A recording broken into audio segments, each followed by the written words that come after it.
अपने भाई को आशीर्वाद दीजिए। यहाँ विकास का कितना काम रुका हुआ है, जैसे मेरा भाई, हमारे नौजवानों को रोजगार चाहिए। लोग क्रिकेट में घूम घूम कहा था, हे भैया तेरी बतिया सुन ला जा। लोग घूम घूम के कहा था कि 18 से 25 साल वाले जो लड़के हैं वो सिर्फ सेल्फी लेने के लिए हैं।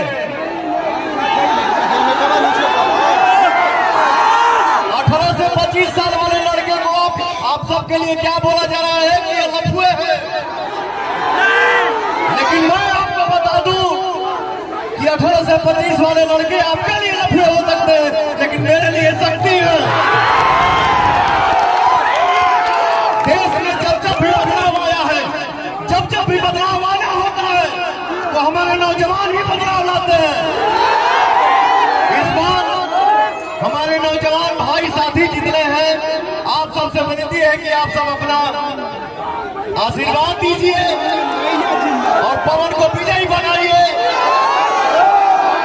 मैं ये दावा करता हूं, काराकाट के जनता की खुशी के लिए अगर जान भी देना होगा तो मैं खुशी से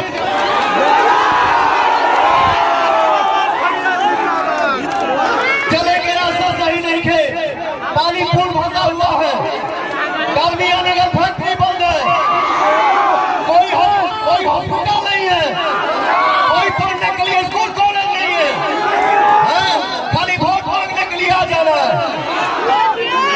तो भैया हम सबका, आप सबका भविष्य, आप सबका विकास आपके हाथ में है और ये आपको तय करना है कि आपको जीवन में आगे क्या करना है। बस भैया सब आशीर्वाद दीजिए। मैं तो हमेशा एक ही बात बोलता हूँ, आप एक बात का जवाब दीजिएगा। पवन सिंह अपने लाइफ में, अपने गायकी की दुनिया में, अपने एक्टिंग की दुनिया में कभी जातियाता किया है क्या? लाइव आके अभी कास्टिज्म किया हूँ क्या? नहीं।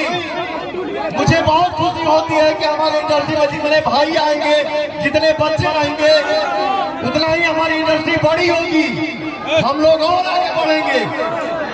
किसी के एंट्री करने से कोई फ्लॉप नहीं होता है।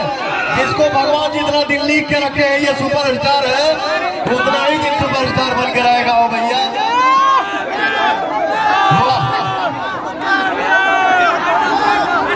आशीर्वाद दीजिए। जात पात से ऊपर उठे के बाद और अपने पवनवा के आशीर्वाद देने के बाद हो भैया, और हम सबको मिलकर विकास करना है, हम सबको मिलकर आगे बढ़ना है।